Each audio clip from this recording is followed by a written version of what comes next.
You open your eyes and immediately regret it. It's not a bed you're lying on. It's not even dry ground.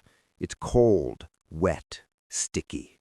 You're lying in a puddle of brown trench soup, a lovely mix of rainwater, mud, probably some urine, and something squishy that you're praying isn't a dead frog. Your helmet, the one that was supposed to protect your head from bullets, is now collecting rain like a sad little soup bowl. And your blanket? That ran away 3 nights ago during the storm. Or maybe Private Jenkins borrowed it again. Classic Jenkins. You sit up, slowly, everything sore. Your uniform is soaked through, your boots feel like they're filled with mashed potatoes, and your back? Let's just say you didn't wake up refreshed. Then, squeak, squeak. You look down. Yep, rats. Big ones, real chunky fellas. One of them sitting on your backpack cleaning his whiskers like he owns the place. Another is nibbling on the corner of your soggy ration tin. You wave at them, half-heartedly. They don't flinch. These aren't your average city rats. These guys are veterans. Probably outrank you. You groan, pull your knees to your chest, and try not to think about how long it's been since your last dry pair of socks. A whistle blows down the trench line. That's your cue. Time to start the day, if you can call it a day when the sky looks like someone painted it with dishwater. You crawl out of your dugout. It's more of a hole, really. A hole with a tarp on top and a smell that can only be described as expired beef stew meets despair. You step into the trench and immediately regret that too. The mud sucks at your boots like it wants to keep you forever. You take one step, and your foot makes that iconic schlorp sound. Welcome to the morning routine. First up, the cold wash. It's not a bathroom, not even close, just a metal basin with water so cold it could scare a polar bear. You splash some on your face and suddenly feel very awake. Your hands go numb in seconds. There's no soap, of course. Soap is a luxury. You're lucky if the water isn't crawling with mosquito larvae. Next, breakfast. You grab your tin and head toward the food crate. What's on the menu? Surprise! It's bully beef again. Basically canned meat so salty it could dry out your tongue. And a slice of hardtack, a biscuit that's somewhere between a brick and a fossil. If you bang it on your helmet, it might crack the helmet. You sit on an overturned ammo box, chewing slowly, not because you want to savor it, but because your jaw can't break through the biscuit any faster. Jenkins walks by, chewing on a strip of dried bacon like a cowboy. He grins. "Mornin'. Nice puddle you got there." You roll your eyes and take another bite of depression-flavored beef. Around you, the trench begins to come alive, if you can call it that. Men are waking up, coughing, groaning, scratching at lice. One guy is swatting at a rat like it owes him money. Another's arguing with his own boots. It's a strange little world down here, and you're part of it now. Let's take a moment to appreciate your surroundings. This trench is your home, about 6 feet deep, just wide enough for 2 men to pass each other sideways. The walls are lined with sandbags, though half are soggy or torn. The wooden planks on the ground, the duckboards, are supposed to keep you out of the mud. They don't. Nothing does. The air smells like damp wood, moldy socks, and that one latrine that nobody wants to talk about. I hear someone gag down the line, probably stepped in something unspeakable. Again. Still chewing, you take a walk along the trench line. There's barbed wire overhead and lookout posts every few meters. You pass the medic station, just a tarp and a couple crates, and nod to the corporal writing something in a soggy notebook. You think about home, about beds, about coffee that isn't made from burnt beans and sorrow. You think about your dog. He probably sleeps on a pillow softer than anything you've had in months. Then you trip. Because of course you do. You go face first into the mud again. Jenkins laughs from somewhere behind you. You lift your head slowly, mud dripping from your nose. Day's off to a great start, huh? You mutter something unprintable and drag yourself up. Your trousers are now 2 pounds heavier. At least the mud is warm. That's comforting. Back at your dugout, you dig through your pack. Still no dry socks. Still no clean shirt. You find a crushed piece of chocolate someone sent from home and stare at it like it's treasure. You consider saving it for later, but let's be real. You eat it immediately. Chocolate never lasts in the trenches. As you settle back on the edge of your dugout, Jenkins plops down beside you. Reckon it's going to rain again today? You look up. The sky is gray. The sky is always gray. Yup. There's a brief silence, then the distant rumble of artillery.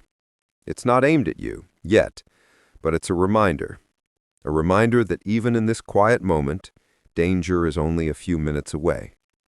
But for now, it's just mud, rats, soggy socks, and the promise of another day in your muddy little slice of hell. You take a deep breath, rub your eyes, and mutter, "Still better than Mondays back home." And just like that, your day in the trench has begun. So, you think you've gotten used to the mud, the cold, the rats, but you haven't met the real king of the trench yet. The smell. Yeah, let's talk about that. You'd think after a few days your nose would just give up, shut down, go on strike.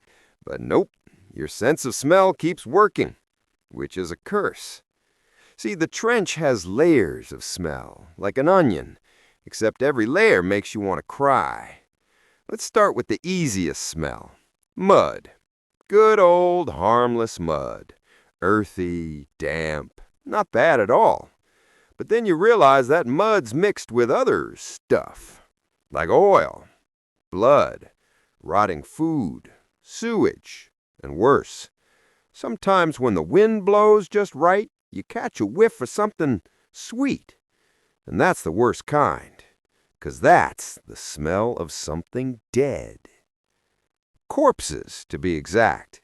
Out there in no man's land, the stretch of dirt and barbed wire between you and the enemy are bodies. Dozens, maybe hundreds. Some are just parts. Legs, arms, things you can't quite recognize. Left there after battles.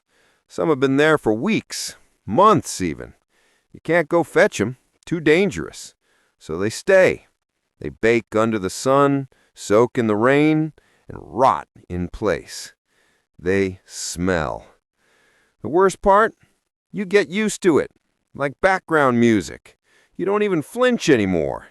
But every now and then, a breeze brings in a fresh hit of death, and suddenly you're gagging again, eyes watering, wondering how your life turned into this weird, smelly nightmare.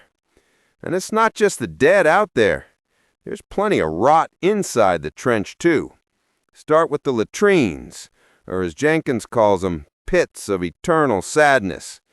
There's usually a little corner dug out and marked with some wooden planks. That's where you do your business. But when it rains, and it always rains, the trench floods.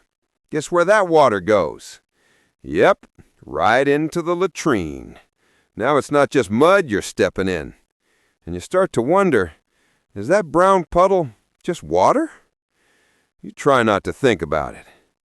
Then there's the gangrene. Oh boy, your buddy got a cut on his foot last week, just a tiny one. Now his toe is black. Smells like spoiled cheese left in the sun.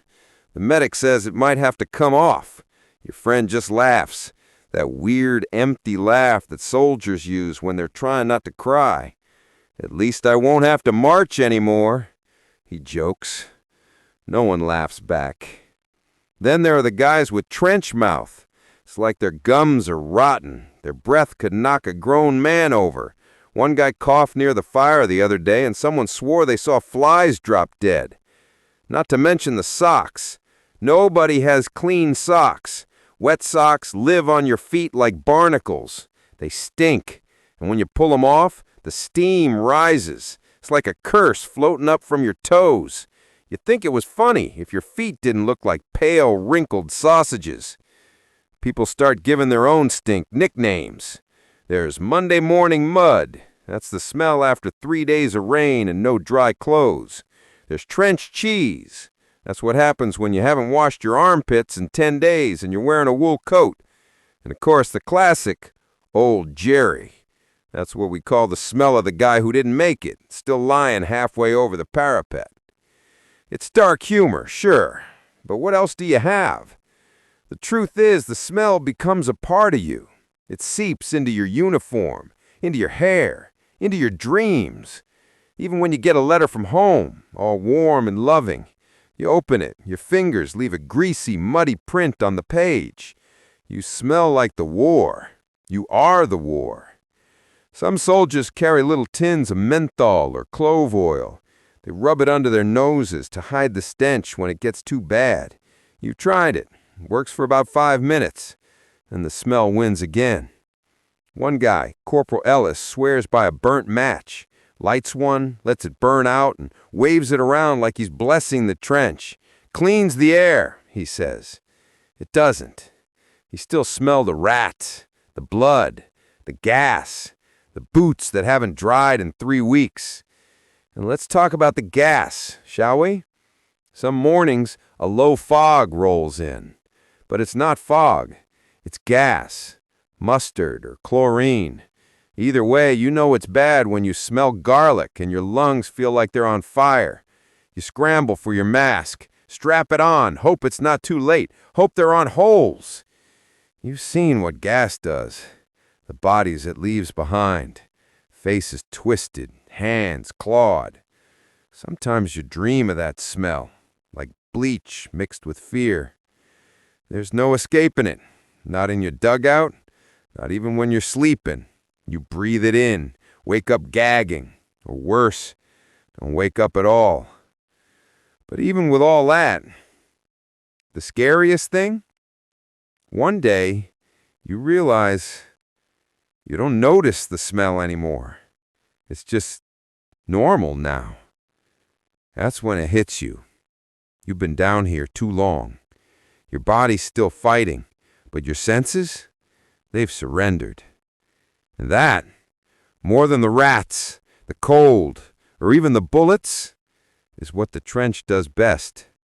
It wears you down, one whiff at a time. All right, so you've accepted the mud. You've made peace with the smell, kind of.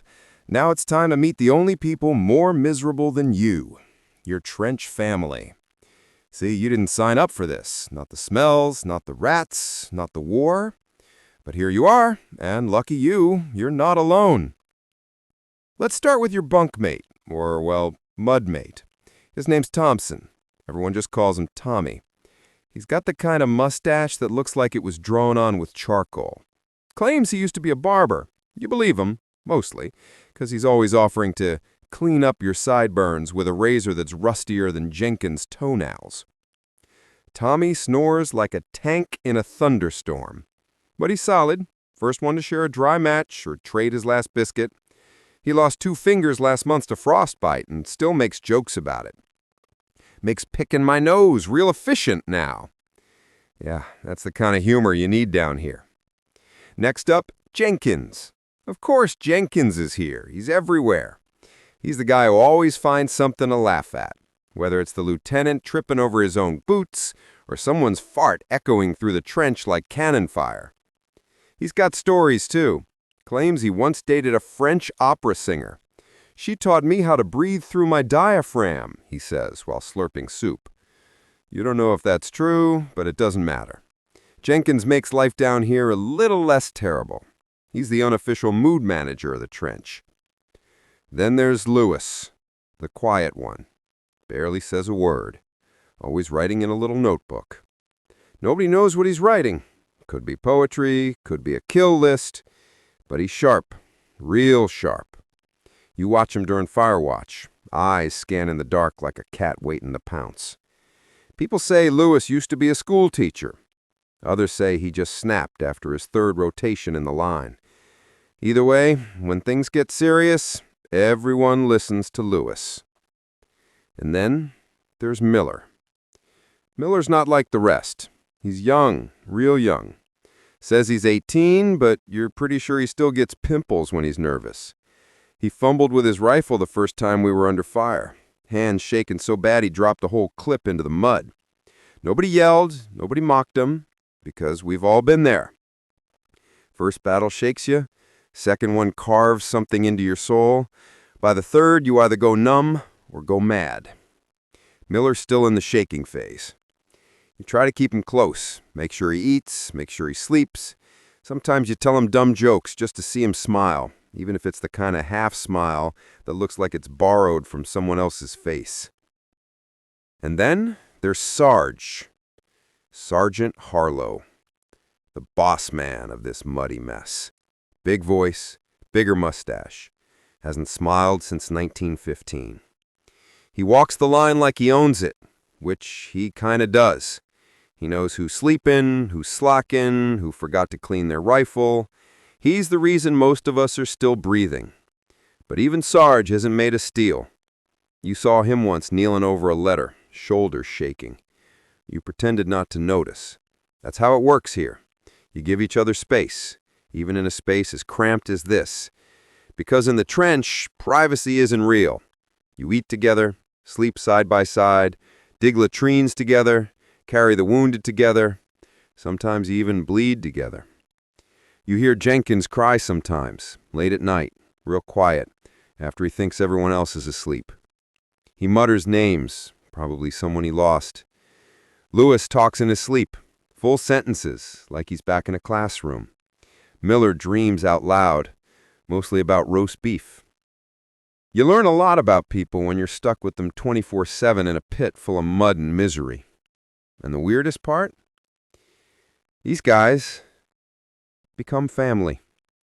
Not the kind you choose, not the kind that sends you birthday cards or reminds you to call your mom, but the kind that drags your sorry butt out of the mud when shells start falling.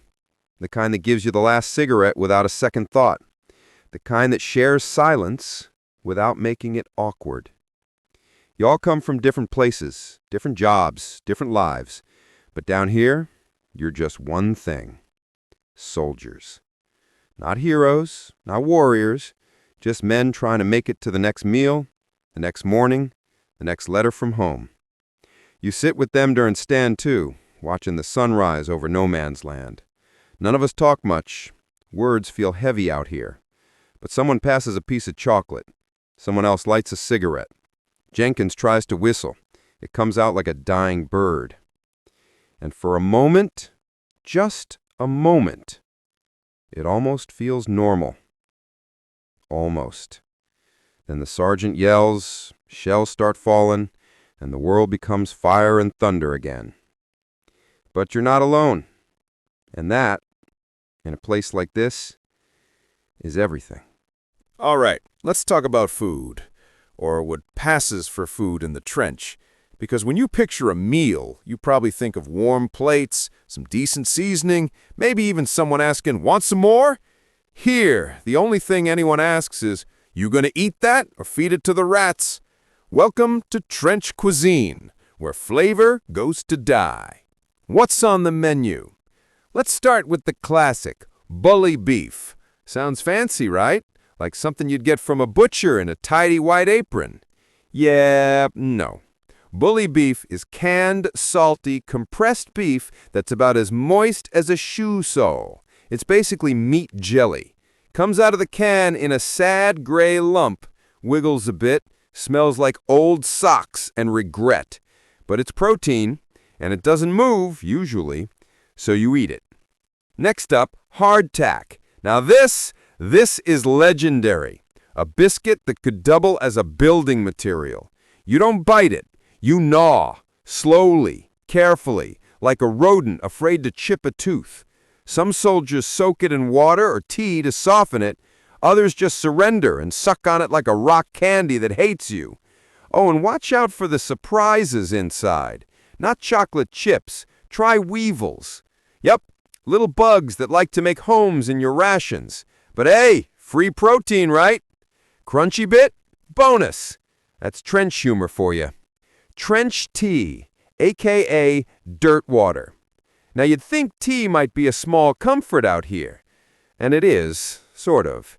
They give you these dusty paper packets of weak black tea, maybe with a sugar cube if the supply guys are feeling generous. Problem it is, the water comes from whatever puddle isn't currently full of boots or rats. You boil it, sure, but boiling doesn't get rid of the taste of despair. Still, you sip it, holding the hot tin cup in both hands like it's made of gold, not because it tastes good, but because it's warm. That counts for a lot out here. Some soldiers carry around broken pencils or charcoal to stir it. Jenkins once used the end of his bayonet. Sarge glared at him for an hour. When it's hot ration day. Once in a while, you get hot food delivered to the trench. Not often, not regularly, but when it happens, it's like Christmas. The field kitchen sends a stew of some kind. Maybe potatoes, maybe turnips, maybe mystery meat no one wants to identify. You line up with your dented tin and hope they don't run out before your turn. It's usually lukewarm by the time it reaches you. Bits of grass, mud specks, sometimes a string or a button. But it smells different from the usual stuff, and that's enough. You wolf it down like you haven't eaten in days.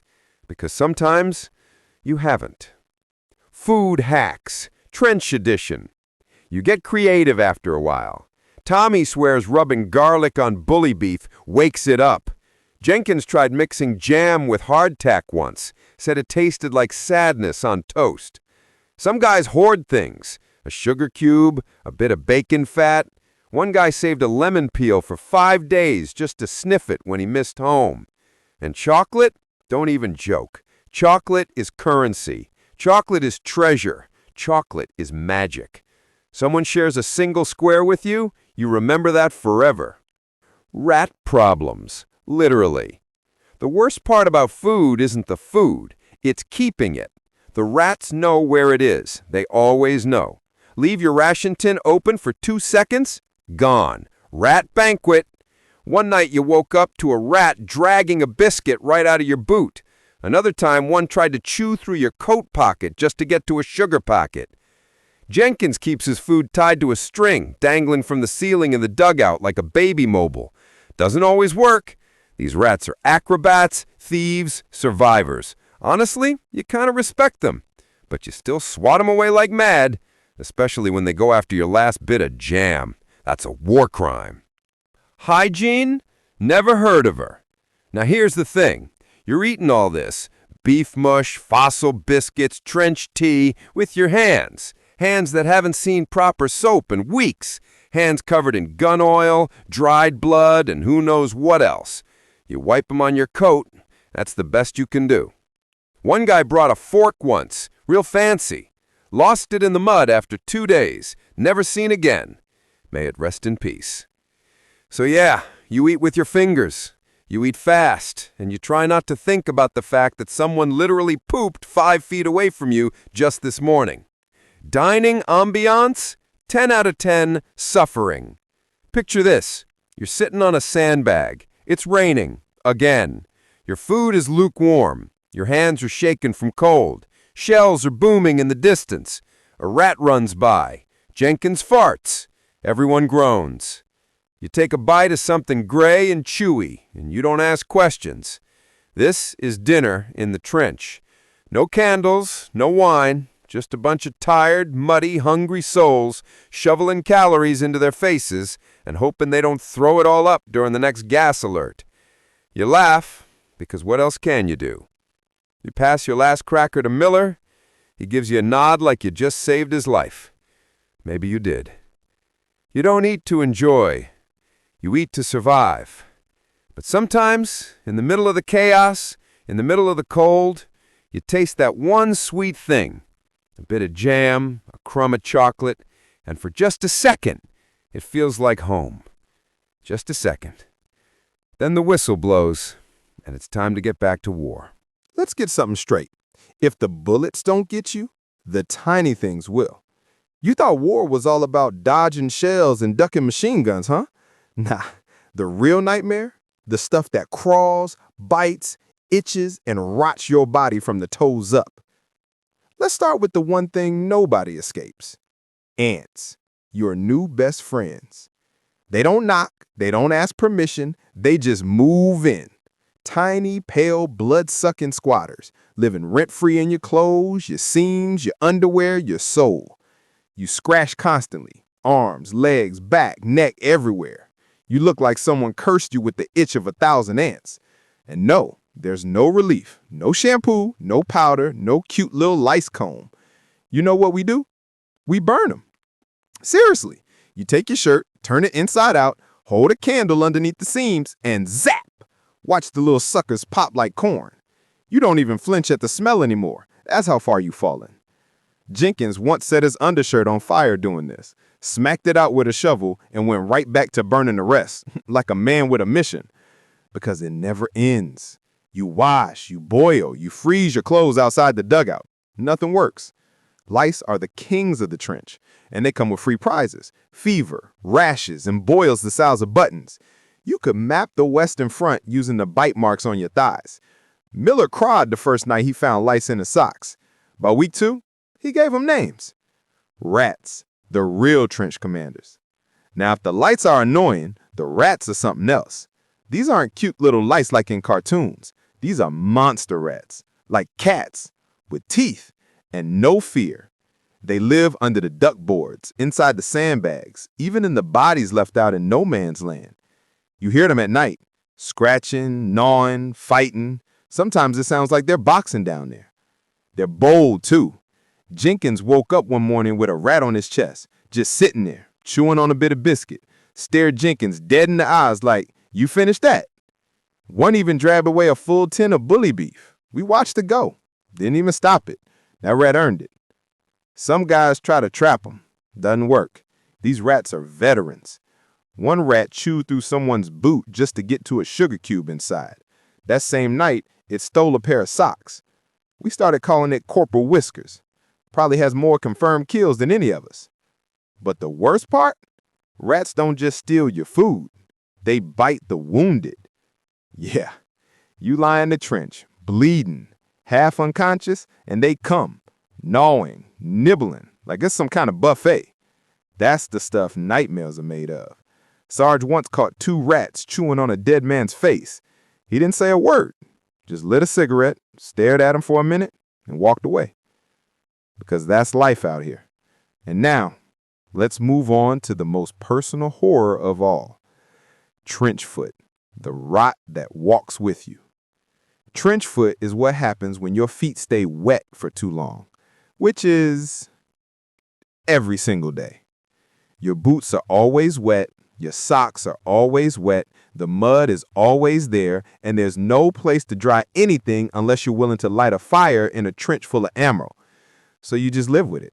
At first, it's just numb toes, then tingling, then pain, then your skin turns pale, then purple, then, well, that's when you stop needing shoes because they're going to cut your foot off. Yep, one of the lads, Price, got it bad. We all warned them to change socks. He said he didn't have spares. He lied. He was saving them. Said they were his lucky socks. Well, his luck ran out. Now he's lucky if he walks again. And the smell. Let's just not even talk about the smell. Tommy had trench foot so bad, his socks fused to his skin. Took 2 medics to peel them off. Jenkins puked. Twice. You try everything to avoid it. Stuff newspaper in your boots, rub bacon fat on your toes, pray to the sock gods. But in the end, it gets you. Because the trench doesn't just want to break your spirit, it wants to eat your body, piece by piece. Cleanliness? That's a joke. Forget showers, forget baths. The only wash you get is rain. And that's not really cleaning you, just redistributing the filth. You wipe your face with a sleeve that hasn't been cleaned since your last train ride. You scrape mud off your fingernails using a rusty knife. You brush your teeth with a rag and maybe a sprinkle of salt. You smell like gunpowder, dead leaves, and wet dog. And nobody notices because everyone smells like that. It's like we've become another species down here. Less human, more trench goblin. You scratch at lice, you swat rats away from your mess tin, you wiggle your toes to see if they're still alive, and you laugh. Because if you stop laughing, you'll go mad. Miller once tried to write a poem about the rats, called it Soft Feet in the Night. Sounded sweet until you realized it was about watching a rat eat his friend's ear. We all clapped, quietly, sadly, because it was honest. And that's life in the trench. It's not the war that kills you all at once. It's the little things. The crawling, the chewing, the slow, wet, rotten misery. And somehow, you wake up and do it all again. With a smile, with a limp, with lice in your underwear. There's a time in the trench that every soldier dreads. It's not when the bombs fall, not even when the rats chew through your rations. It's stand to, the hour before sunrise, the quiet before all hell might break loose. They say it's tradition, tactics, whatever. Truth is, nobody trusts the dark, especially at dawn, because that's when the enemy likes to pay surprise visits. So every single morning, no matter how cold, wet, or half-dead you feel, someone kicks your boot at 4:30 a.m. and mumbles, "Stand to. Gear up." And that's it. Time to become human again, or at least something close. You rub your eyes, which feels like scraping sand off jelly. Your hands are already numb. You're wearing everything you own, but still cold. Your rifle's in your lap, covered in condensation. You check the boat, wipe it with your sleeve. It's already wet again. You climb up to the firing step, the little ledge that gives you just enough height to peek over the parapet without getting your head blown off. And you wait. Everyone's there, lined up like ghost statues in muddy coats. Nobody talks. You just breathe, or try to. Jenkins is chewing a stale bit of bread. He does that when he's nervous. Tommy lights a cigarette with shaking hands. The flame flickers like it's afraid too. Miller's wide-eyed, always is. Kid's still not used to this part. And you're listening. Because the sound of nothing is terrifying. No birds, no crickets, just fog. And maybe a cough. Maybe boots in the mud somewhere far off. Your heart is doing its own stand to, loud enough to make you wonder if the guy next to you can hear it. Sarge walks down the line like a shadow. Doesn't say much, just nods, eyes scanning everything. He's been through more mornings like this than any of us. He knows what can happen. Because sometimes it's just a routine, but sometimes it's not. Sometimes the whistle blows. Sometimes you hear the crack of a rifle and someone drops before they even finish their yawn. That's why we stand to. You don't know if today's the day Jerry charges out of the fog screaming like a banshee. You don't know if they've tunneled under us and plan to blow this whole trench to the moon. You just don't know. So you wait. And while you wait, the cold gets into your bones. The mud creeps into your socks. And your stomach reminds you that breakfast is still a fantasy. The sky starts to shift. Black turns to dark blue, then gray. No sun yet, just that eerie almost light. You peek over the parapet. Out there, in no man's land, the fog dances above twisted barbed wire and crater holes. The bodies from last week's push are still out there, still lying awkward, still part of the scenery now. You don't look too long. Looking makes it real. You focus on your rifle, on your breathing, on not shivering too loud. And just when the silence feels like it's about to snap, a bird chirps. Just one, like it's testing the air. And then, nothing happens. No charge, no bullets, no bombs. Just another morning. Sarge gives the signal. You can scan down. You exhale. Didn't even know you were holding your breath. Miller sits down immediately, rubbing his temples. Tommy leans against the wall and lights another cigarette. Jenkins claps softly. Well, lads, we survived another one. That's what, 37 in a row? No one answers, but someone cuckles. That's enough. Back in the dugout, you collapse onto your pack. Your fingers tingle. Your toes are probably frozen. But you're alive. That hour, that one cursed hour, is the slowest, coldest, most real part of the day. Because in that hour, every shadow is an enemy. Every branch crack is a footstep. Every breath could be your last. And still, you do it. Every morning, without fail. You climb up, half asleep, half dead, and wait to see if the world ends today. And when it doesn't, you go back to eating biscuits that taste like cement and arguing over who farted in the dugout last night. Because that's how it works. Terror, then tea. Fear, then foot rot. It's all just part of the rhythm. You asked Jenkins once, "Don't you ever get used to it?" He shrugs. Getting used to it is the scary part. He's not wrong. Because the moment you stop being scared during stand to, that's the moment you forget how close death is out here. And trust me, he's always close. Right over the trench wall, watching, waiting. But not this morning. This morning, he let you go. So you grab your tin of cold stew, your cigarette stub, and the last square of chocolate you've been saving for 4 days. You lean back, you breathe in mud and gun oil, and you whisper to no one in particular. "See you again tomorrow, you miserable bastard." The first time you hear the shell is far off, just a thump in the distance, like someone dropped a piano from the sky. But it gets closer and louder, until it's right above your trench, screaming through the air like a train made of hate. Then, boom! The ground shakes, your ears ring, mud flies, you duck, everyone ducks. Welcome to the sound of shelling. And guess what? It doesn't stop.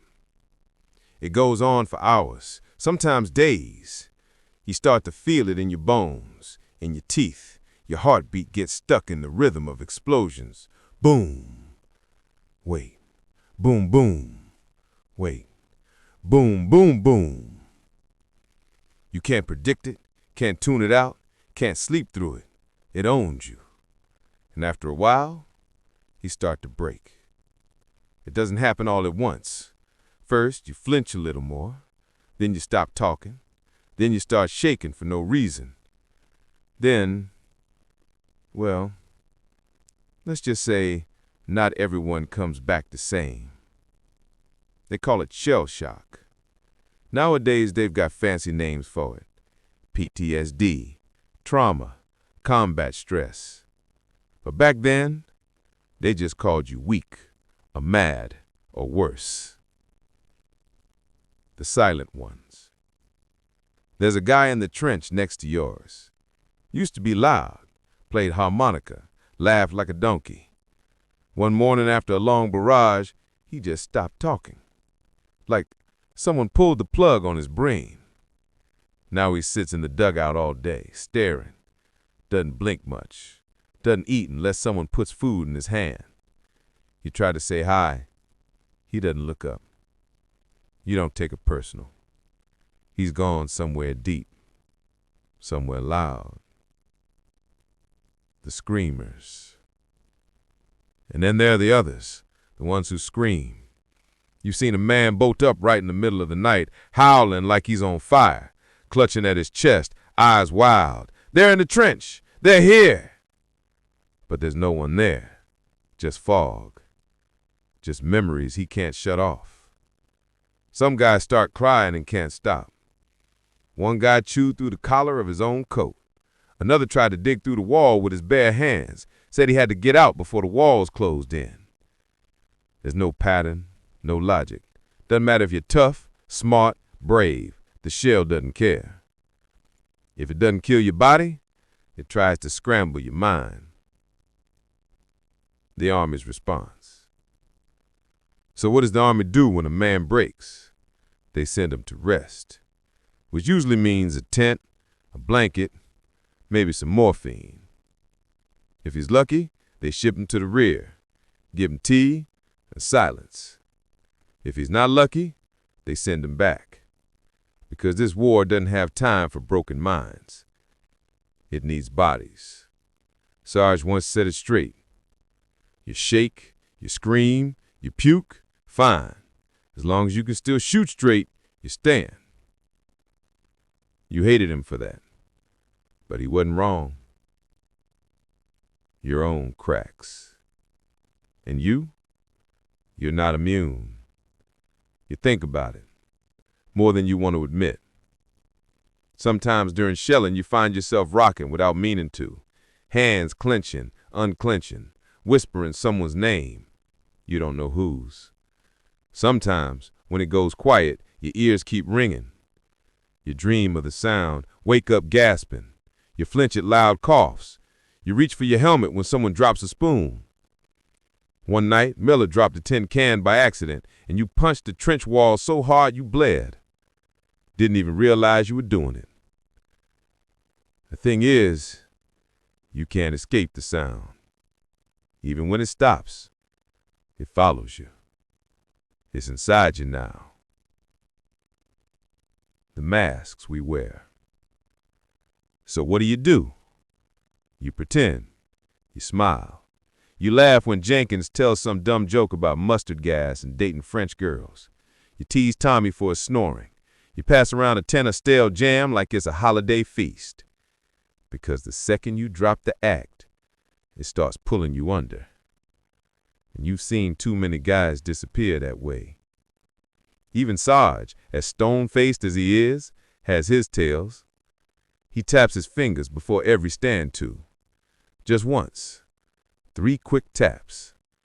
Like he's checking if he's still real. We don't talk about it. We all have our own little rituals. Jenkins kisses a coin his daughter sent him. Tommy hums the same tune every morning. You count your bullets. Every day. Twice. And if you miss one, you count them all again. Not because it matters, but because it keeps the noise away. The quiet moments. Sometimes, in the rare quiet, you find a moment of peace. Maybe the shelling stopped. Maybe the rain paused. Maybe someone shared a piece of news from home. And for 5 minutes, you feel like a person again. Not a soldier. Not a shaken mess of nerves and dirt. Just a human. You breathe deep. You smell mud, smoke, socks. It's awful, but it's real. And that's enough to keep you going. For now. Because the next barrage is always coming. And when it does, you'll clench your jaw. You'll hold your helmet. You'll press your back to the wall and pray that the noise doesn't break something that can't be put back together. In the trench, there are things you can see. Mud, blood, rats the size of small dogs. But the real fear, it's what you can't see. The things that sneak in, wait, strike without warning. Let's start with the worst hide-and-seek champion of them all. Snipers, the silent reapers. You're walking down the trench, whistling, maybe thinking about home, and someone behind you yells, "Head down!" Crack. The guy in front of you drops. Just like that. No scream, no warning. One shot, gone. That's a sniper. They sit out there, in trees, in craters, in half-destroyed buildings, quiet, still, patient. All day, sometimes for days, waiting for someone dumb enough to pop their head up. Sometimes they don't even aim for soldiers. They wait for medics, officers, guys carrying letters, just to mess with morale. You learn real quick. Never wear anything shiny. Never poke your helmet up too high. And never peek over the trench unless you really have to. Tommy once lost his helmet to a sniper shot, clean off his head, missed his skull by an inch. He laughed, then threw up. Now he crawls everywhere like a crab. And honestly, can't blame him. Because in the trench, the sun might be a The day might seem calm, but the moment you forget, boom. One bullet changes everything. Gas. Death you breathe in. You've got a gas mask, sure. It's ugly, smells like rubber and fear, straps too tight, lenses fog up. You feel like you're suffocating before the gas even arrives. But when the alarm sounds, that long, horrible rattle, you don't hesitate. You slam the mask on your face like your life depends on it. Because it does. There's no time to think, no time to ask, what kind of gas is it? Could be mustard gas, the slow killer. Burns your skin, blinds your eyes, fills your lungs with liquid until you drown inside your own chest. Or chlorine, sharp, metallic green fog rolling low across the battlefield. One breath and your throat feels like it's being shredded from the inside. The gas doesn't care who you are. It crawls into dugouts, clings to uniforms, hides in low places. It's sneaky. One guy dropped his mask by accident, bent to pick it up, took one breath. He didn't get a second. You never forget the smell. Sharp, bitter, almost sweet, like a mix of bleach and burning leaves. But the worst part? The silence that follows. Gas doesn't roar like bombs. It whispers. And by the time you hear coughing, it's already too late. The invisible stuff in your clothes. Think you're safe once the shelling stops and the gas clears? Think again, because the trench is full of things trying to kill you slowly, like disease. There's typhus, spread by lice. You've already met them in Chapter 5, tiny traitors crawling under your shirt.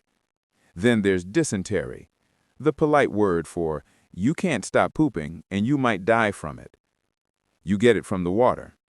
The same water you cook with, the same water that runs past the latrine, the same water you washed your socks in last night. See the problem?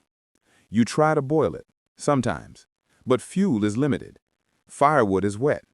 And honestly, after a while, you're just too tired to care. So you drink, and you hope.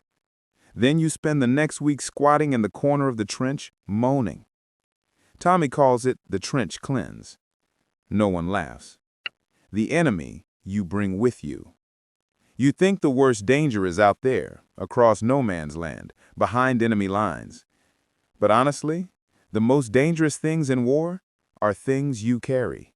The germs under your fingernails, the mold growing in your boots, the fear in your chest that turns your brain inside out at night. You're not just fighting them, you're fighting your own body. Every cough might be infection. Every scratch might turn septic. Every mosquito bite could be the start of something worse. And when you do get sick, good luck. The medics are overloaded, the supplies are a joke, and the hospital tent is already full of men with worse problems than yours. You get a bandage, maybe, some water, a pat on the back. Then it's back to your dugout, with a fever and a rifle. Paranoia, the quiet killer. When every sound could be a sniper, every fog could be gas, and every cough could be the start of death, you start to lose trust. Not in your friends, not in your mates, in the world. You flinch at shadows. You panic when your gas mask strap gets twisted. You freeze up when someone shouts too loud. Even peace becomes scary, because if it's quiet, something must be coming. You live in hyper-alert mode, like a rabbit in a field of foxes. Can't sleep deep, can't relax, can't let your guard down. Because out here, the things that kill you don't always wear uniforms. Sometimes they're invisible. Sometimes they float in the air. Sometimes they crawl in through your bootlaces. And sometimes they're already inside you. Let me tell you something most people don't know about trench warfare. It's not just waiting to die. It's also a lot of work. Yeah, between dodging snipers, scratching lice, and pretending bully beef is edible, you're also basically working a full-time job. And guess what? There's no clocking out. The eternal dig. Let's start with the obvious. Trenches don't dig themselves.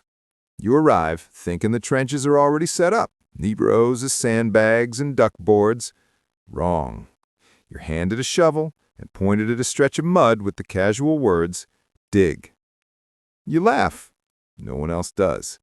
So you start digging, in mud that swallows your boots, in rain that never ends, under shell fire that keeps your heart on edge. You shovel all night sometimes, build new walls, deepen existing trenches, patch up bomb craters before someone falls in.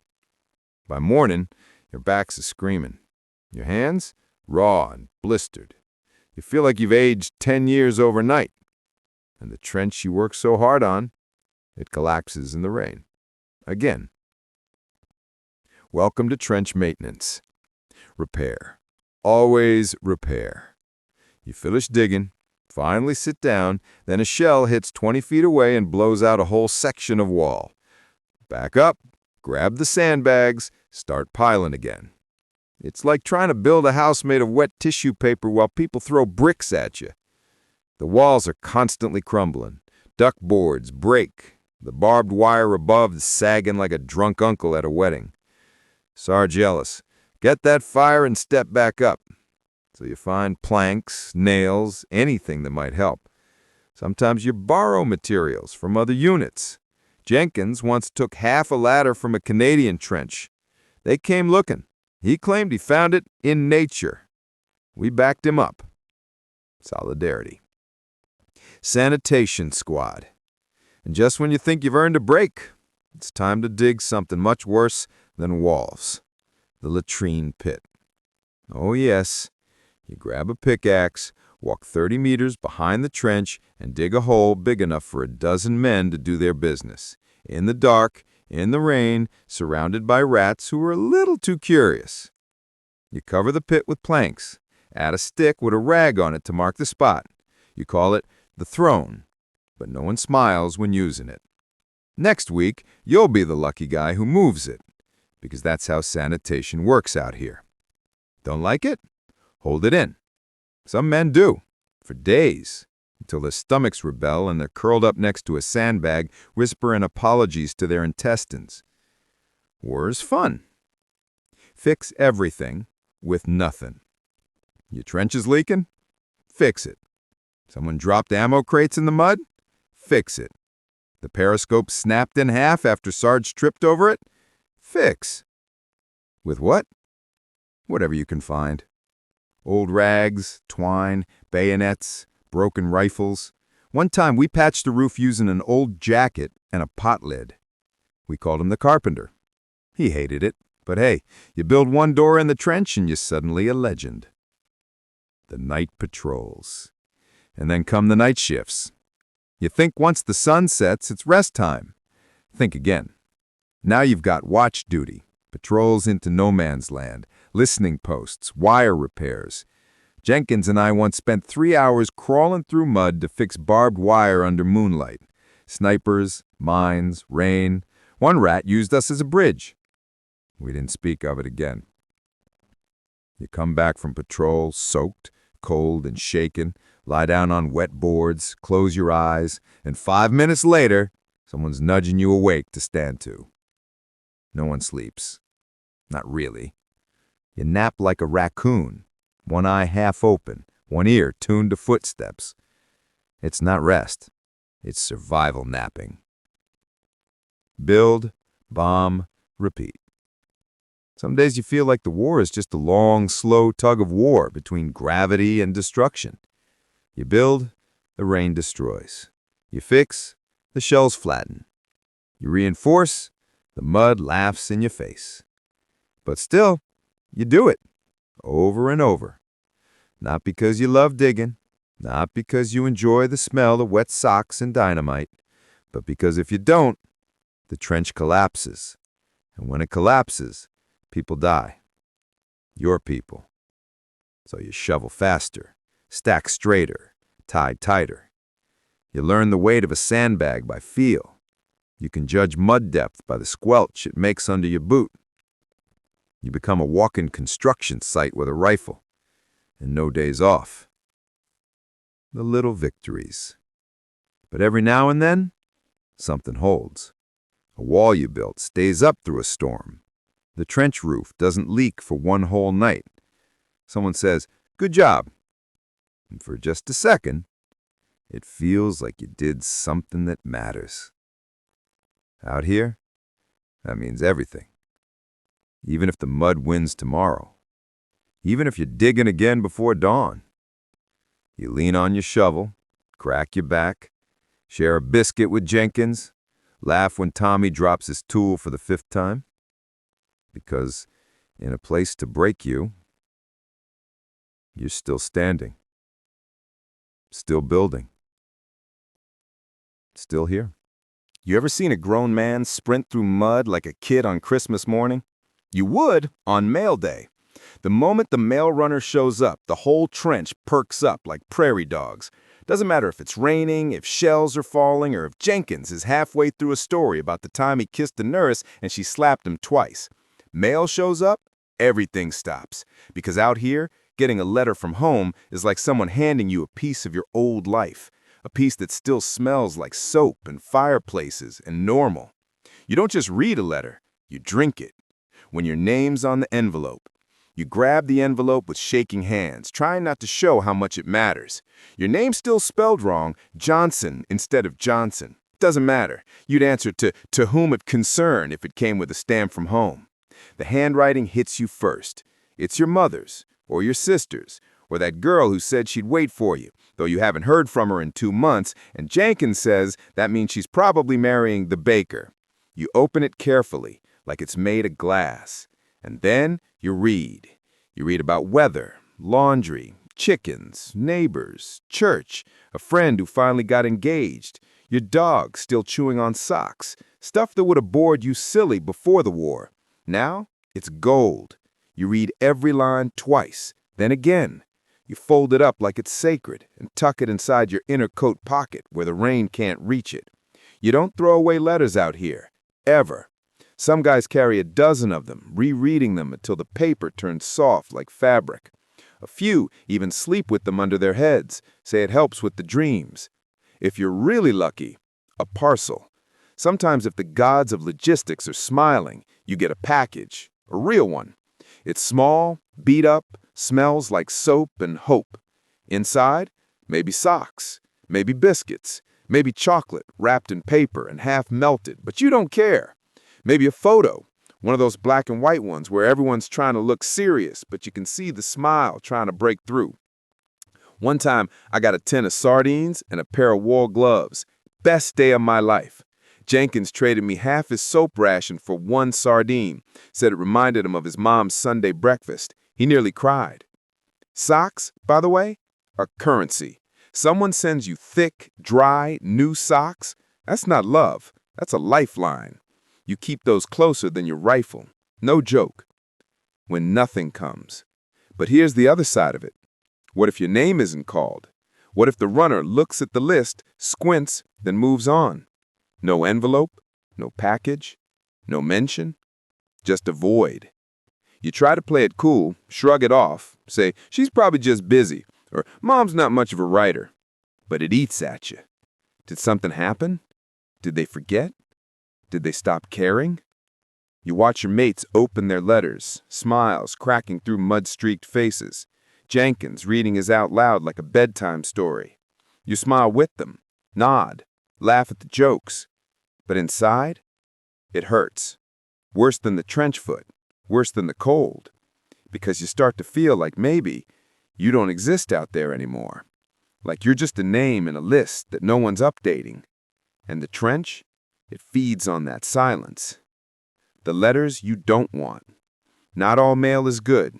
Sometimes a guy gets the black envelope, usually handed to him quietly, no jokes, no announcements. He opens it, reads it, then you see it in his eyes, that collapse, like someone pulled the floor out from under him. His dad, his brother, his kid, gone. Sometimes they cry, sometimes they don't. Sometimes they just sit there for hours holding the paper like it might turn into something else if they stare long enough. Tommy got one last month. His younger brother died in Italy. He didn't say much after that. Just kept reading the same 2 lines over and over. He passed away peacefully. He thought of you often. Tommy folded it carefully, put it in his pocket, and then went right back to stacking sandbags. Because what else can you do? Out here, grief doesn't come with a pause button. Letters we write. Now here's the part most people forget. We write back. Sometimes in the dark, sometimes during shelling, sometimes using a pencil that's chewed down to a nub. You don't write about the lice, or the rats, or the guy who died yesterday right next to you. You write about the weather, and the funny thing Jenkins said, and how you keeping your socks dry. You're not. You lie a little. Sometimes a lot.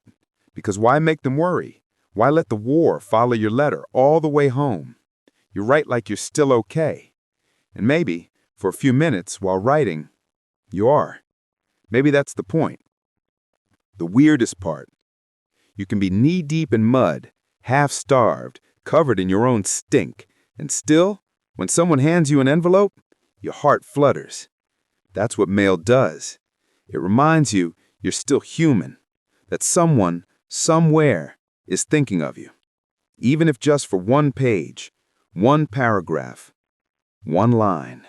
You're just about done patching the wall near the latrine when you hear the sound that everyone dreads. Boots. Lots of them.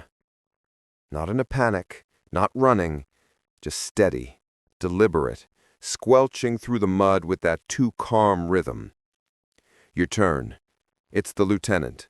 Helmet shiny, coat dry. That alone makes him look suspicious. He doesn't yell, doesn't need to. He says 2 words, "Tonight, go time," and walks away. Just like that. The orders have come. The trench goes quiet, not silent, not yet, but different, like the air just got heavier, like everyone suddenly remembered they're in a war. Time count. No one says much. You know what it means. Over the top.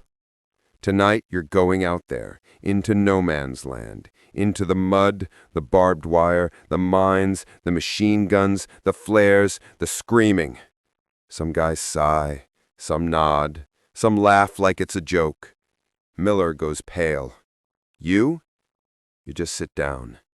Not 'cause you're tired, because if you don't sit down, your knees might give out. You stare at your boots. They're wet. Of course they are.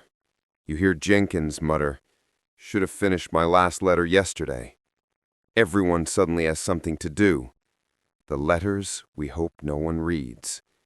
You pull out a scrap of paper, folded, stained. The corner has a bit of jam from 2 days ago. Good enough.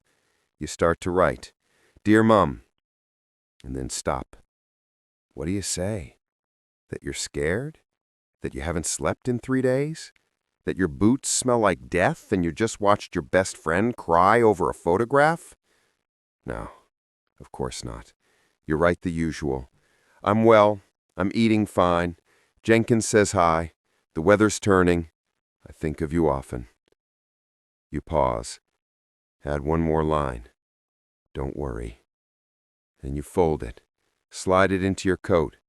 Jenkins will take it if you don't come back. You'll do the same for him. That's the deal. Always has been. Gear check. Soul check. The sergeant walks the line. No shouting today. Just simple commands. Fix your straps. Load your clips. Clean your barrel.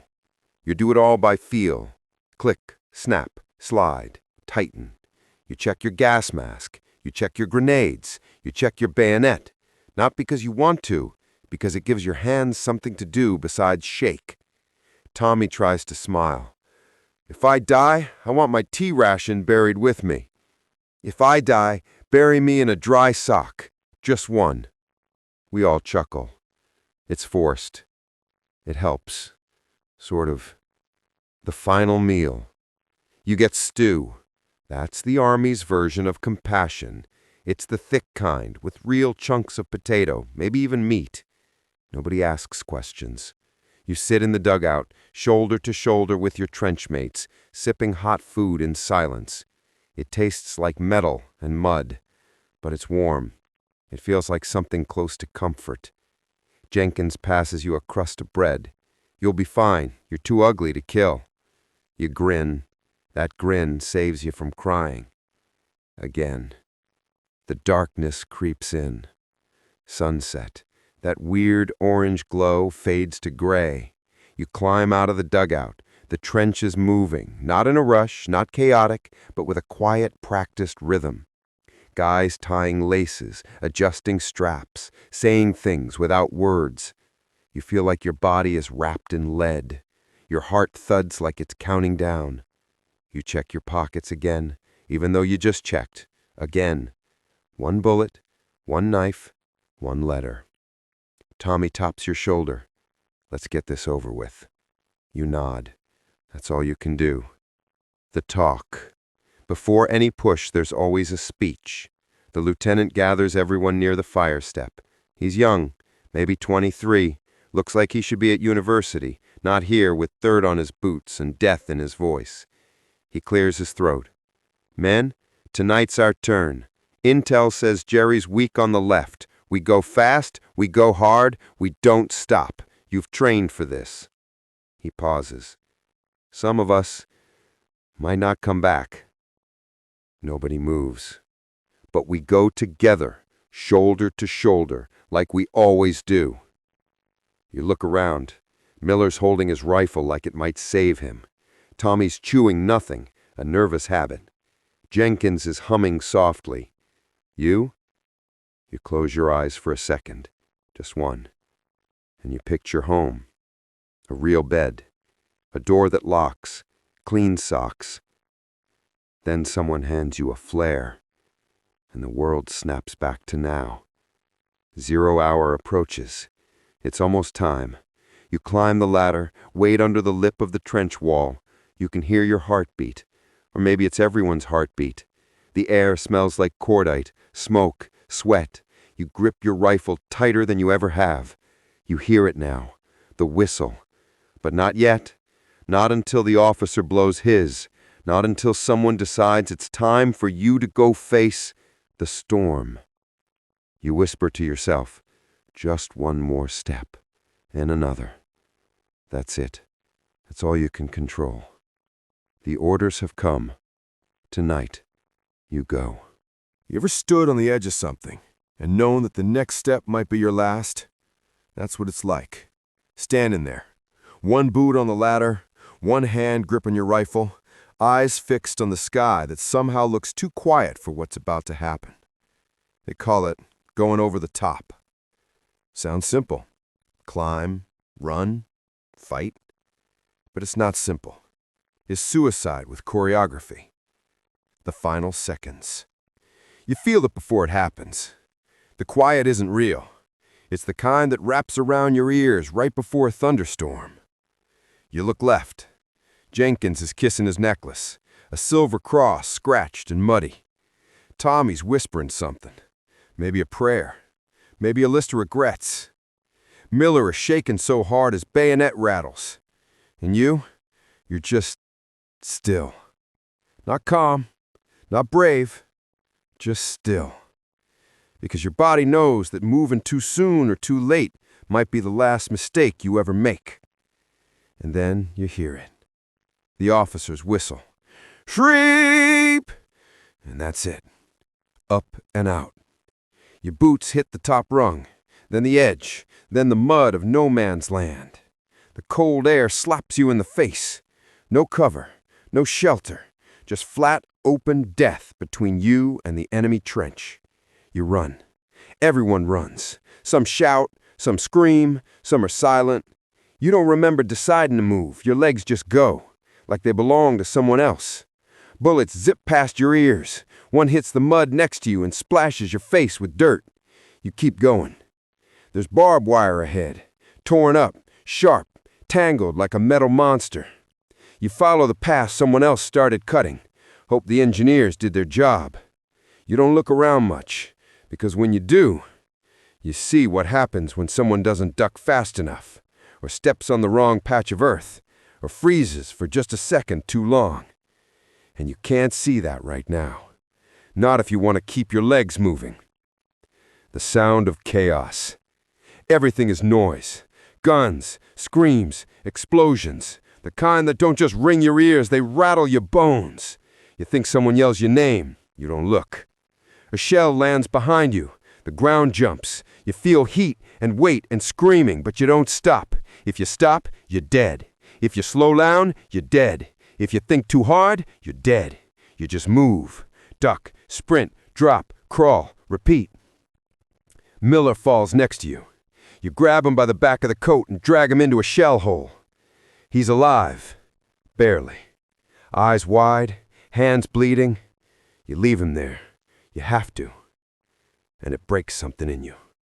Fog of war. Literally. There's smoke everywhere.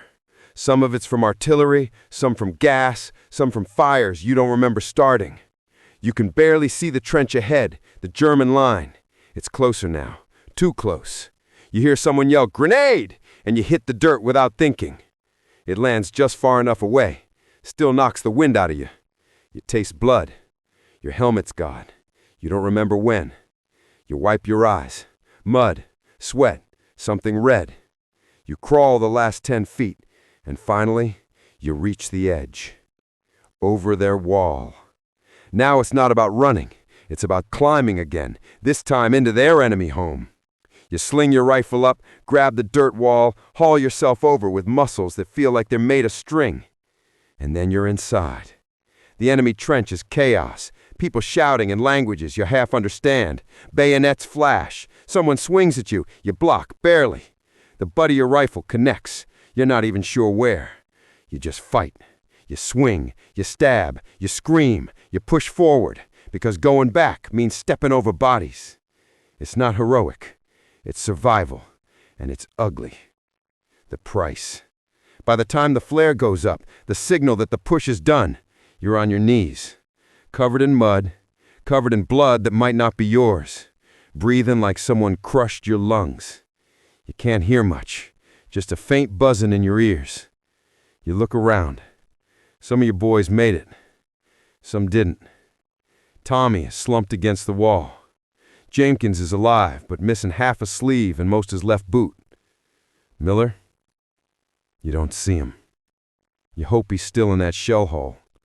You don't want to think otherwise. And then, nothing. It gets quiet again. The kind of quiet that isn't peaceful. It's just empty. You sit, or maybe you collapse. Hard to say. Someone hands you water. You drink. It tastes like metal. You look at the men beside you, those who survived. You nod at them. They nod back. No one says, "Good job." No one cheers. Because you're not heroes. You're just alive. And for now, that's enough. It's quiet now. Not peaceful, just hollow. Like the battlefield is holding its breath. You're not sure how long it's been since the charge. An hour? A day? Time melts in war. All you know is it's after. And after the fight comes the groaning. It starts low, from somewhere out in no man's land. Then another and another. Voices calling. Medic. Help. Please. You try not to listen, but you do. You can't not, because some of those voices are familiar. Blood in the dirt. You step out of the trench you just helped take, or what's left of it. There's barely a line in the mud now. Everywhere you look, there are bodies. Some are still. Some aren't. A man is crawling with only one arm. You see the other lying 5 meters behind him. He hasn't noticed yet. Another one is sitting upright, staring into nothing, chest full of shrapnel. Still alive, somehow. You kneel beside him. He blinks slowly. Did we win? You lie. Yeah, mate, we did. He smiles. Blood slips from the corner of his mouth like tea from a cracked cup. You move on, because there's so many. And then there are the medics, running, crawling, sliding through mud with packs heavier than your gear. No rifles, no bayonets, just hands, gauze, and morphine. They don't yell. They just move. Quick, focused, eyes scanning for signs of life. You help where you can. Lift a man onto a stretcher. Hold someone's hand while they scream. One medic tells you to press down on a leg wound. You do. You press and press and press until your hands are soaked. He says, "Don't stop." You don't. Until the screaming does. Then you stop. Back behind the line, there's a tent. Well, used to be a tent. Now it's a tarp, 2 broken crates, and a medic with blood up to his elbows yelling orders nobody can hear. You bring in one of the boys, Jenkins, took shrapnel to the side. He's pale, but conscious. Tell them not to amputate unless it's really necessary. You grin. You just want to keep dancing, don't you? He grins back, barely. The medic cuts through his shirt. The wound is deep, ugly. You stay while they clean it. Jenkins bites down on a leather strap. No anesthesia, no time, no silence. The man next to him is missing a foot. He's singing a lullaby to himself, voice cracking on every note. Someone else is praying in a language you don't understand. Another is just silent, staring at the ceiling, blinking slower and slower. Morphine and last words. When things get bad, really bad, the medics bring out the morphine. Not because they think you'll make it, but because you deserve to go out in peace. You watch one guy, young, maybe 19, whisper something to the medic. "Write to my mom." The medic nods. He always nods. You wonder how many mothers he's writing to, how many names he can remember. You wonder if one day you'll whisper those words. You hope not. But in the trench, hope is a risky luxury. Not all wounds bleed. You walk back to the line. You pass Lewis. Remember him? The quiet one with the notebook. He's sitting on a crate, staring at his hands. They're clean. Too clean. You realize he hasn't moved since the attack. Not once. You say his name. No reaction. You wave your hand. Nothing. His eyes are wide. Still. Like a painting. You leave him there. Because what can you do? Some wounds you can't stitch. No glory here. You don't hear speeches. You don't see flags. No one raises a rifle in victory because there's no glory in bleeding out in the dirt while your best friend holds your hand. There's just waiting and praying someone finds you before the rats do. You see Tommy pacing with a bandage over one eye. He says, "I can't find Miller." You don't answer because you can't lie again today, not one more time. A terrible sunrise. As dawn breaks, the trench is full of groans and whispers. The fog lifts, revealing what's left. Cracked helmets, broken bayonets, footprints that lead nowhere. You sit beside a dying man. He's not one of yours. German uniform, young, probably didn't shave yet. He looks at you, scared. You offer him water. He takes it. No words, just a nod. In this moment, you're not enemies, just 2 boys in the wrong place at the wrong time. And when he stops breathing, you close his eyes, because someone should. Night falls fast in the trench. One minute the sky is gray, the next black, heavy, pressing down like a hand over your mouth. You sit there, back against the dirt wall, rifle across your lap, and wonder, how can something so dark feel so loud? Because this night isn't quiet, it's full. Full of whispers, rattles, creaks, coughs, and things you hope are just rats. It's always the night after that hits the hardest. The battle's done, the wounded have been carried off, the dead still lie where they fell. And now, you wait. For the next attack, for the next scream, or for nothing at all, which somehow is worse. The air is thick. The trench smells like spent gunpowder, sweat, and blood. But there's something else in the air tonight. Something heavier. You don't talk about it. You just feel it. It's in the way everyone moves slower, the way no one laughs. Even Jenkins is quiet, sitting cross-legged, muttering softly into a tin cup like it might answer him. Tommy sharpens his bayonet by lantern light, not because he needs to, just to keep his hands busy. Lewis still hasn't spoken since the charge. He's just staring at the stars like they might spell out a way home. They don't. Night watch. You pull the short straw. Watch duty. Midnight to 3 a.m. The worst hours. You stand on the fire step, eyes level with the top of the trench, watching, listening. Nothing but fog and dark shapes beyond. Your breath comes out in clouds. Every now and then you wipe your face with a sleeve. Mud, sweat, tears, it all mixes together now. Every branch becomes a soldier. Every gust of wind becomes footsteps. Every flicker of movement tightens your chest. You know it's probably nothing. Probably. But in war, probably gets you killed. So you grip your rifle and whisper to yourself, just a little longer. The ghosts we don't mention. You hear it. Not a scream, not gunfire, just a voice, calling softly. Help. It's out in no man's land, past the wire, past the bodies. You know that voice. You're pretty sure it's Miller. But it can't be. He never came back. You saw the crater. You saw the blood. Still, you listen. Please. The hairs on your arms rise. Jenkins hears it too. Sits up slowly. That's him, isn't it? You nod. Neither of you moves, because deep down, you both know. That's not a person calling. That's the trench itself, calling you to step out, to disappear. And you don't answer.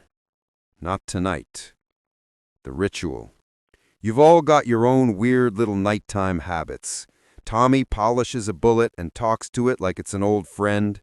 Jenkins traces shapes in the mud with a stick, says it's for luck. You recite names. Not prayers, not numbers. Names. Every friend you've lost. Everyone you don't want to forget.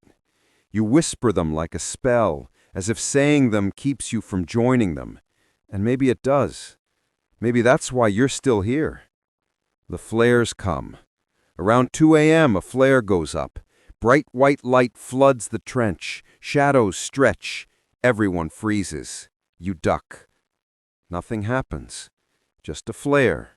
Just a reminder that even in the dark, someone's always watching. Jenkins lights a cigarette with shaky hands. Wow, that shaved a year off my life. Lucky, I only had 6 months left anyway. You both laugh. Quiet.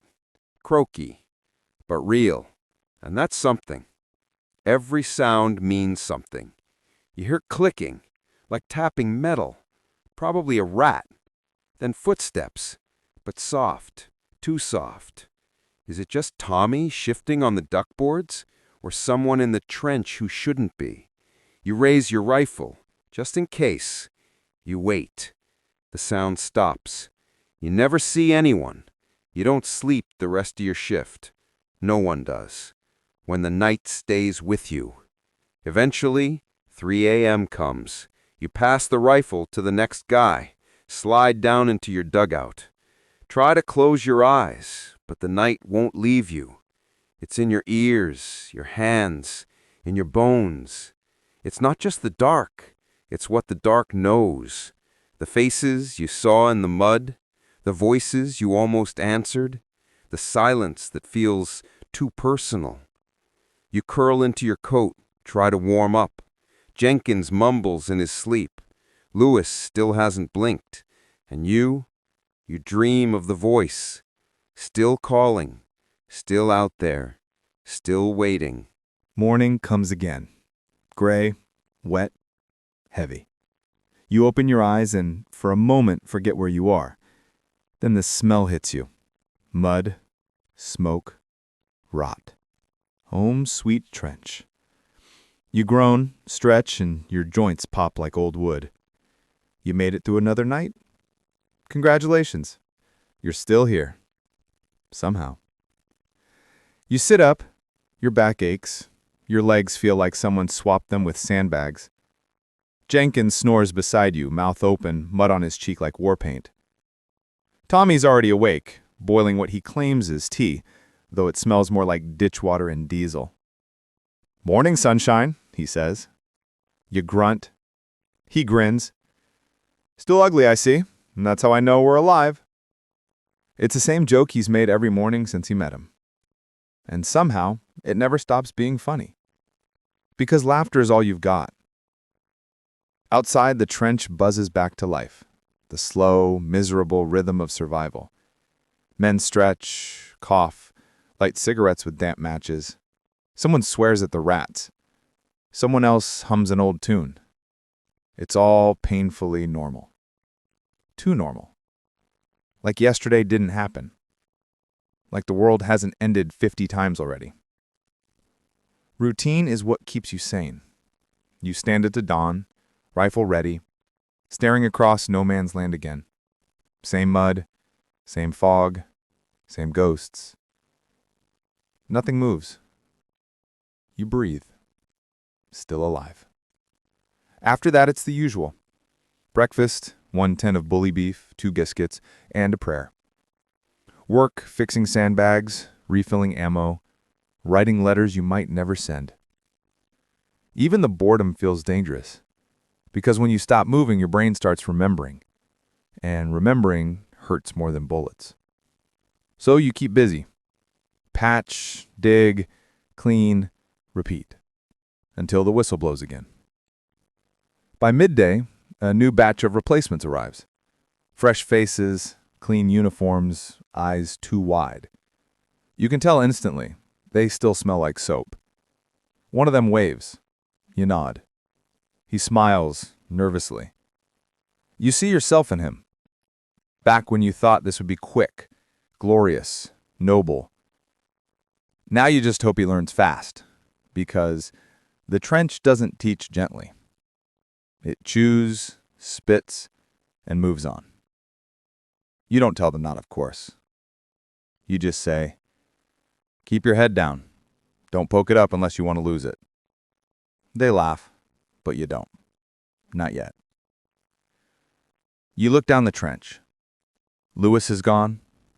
Finally pulled from the line last night, catatonic. Jenkins has a new bandage around his ribs. Won't talk about it. Tommy's cleaning his rifle like it's therapy. You still haven't found Miller. You tell yourself he's fine. Maybe he made it to a field hospital. Maybe. But you've learned maybe is just another word for never. At night, you'll still hear him calling. You'll tell yourself it's the wind. But you'll check the dark anyway, just in case. By evening, it all starts over again. Rain, mud, the same orders, the same smells, the same gnawing hunger and the same ache in your chest. It's like living the same day again and again. Only every time there's a little less of you left, a little more gone. You think about home sometimes. The sound of rain on a roof that isn't falling apart, the smell of bread instead of blood, a bed that doesn't sink when it rains. But those thoughts hurt too much. So you push them away. You focus on your boots, your rifle, your breathing. You don't plan for next week, just the next hour, the next minute, the next step. Because that's all that trench allows you to think about. Here's the weird part. After a while, you stop expecting it to end. You stop imagining victory. You stop dreaming about home. Because somewhere between the shell fire and the silence, you realize this is life now. The mud, the rats, the fear, the laughter, All of it. And it's terrible and beautiful and horribly human. You share everything here. Food, pain, warmth, silence. And when someone dies, you bury them, then take their spot on watch without a word. It's not heroism. It's just what you do. Because if you stop, someone else dies. And that's not an option. The cycle never ends. The sun sets again. You eat, you clean your rifle, you scratch at lice, you listen for the whistle that might come. You wait. Always waiting. And you realize something simple. Something awful. The trench doesn't kill you all at once. It kills you slowly. One rainstorm. One sleepless night. One missing friend at a time. And somehow you keep going.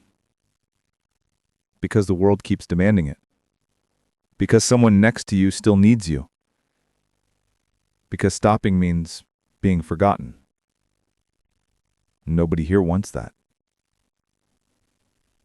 You look around the trench one last time. Tom is lighting a cigarette.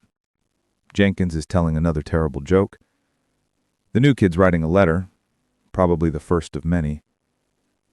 You almost tell him not to bother, but you don't. You let him believe. You even smile. Because hope, even fake kind, is the only thing the mud can't drown. You close your eyes, breathe deep, and think, all right then, let's do it again. The whistle hasn't blown yet, but it will. It always does. And when it does, you'll climb that ladder again. Because that's what soldiers do. They go over the top. They survive another day.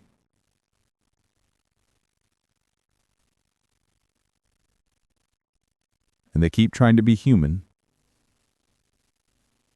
in a place that forgot what humanity looks like.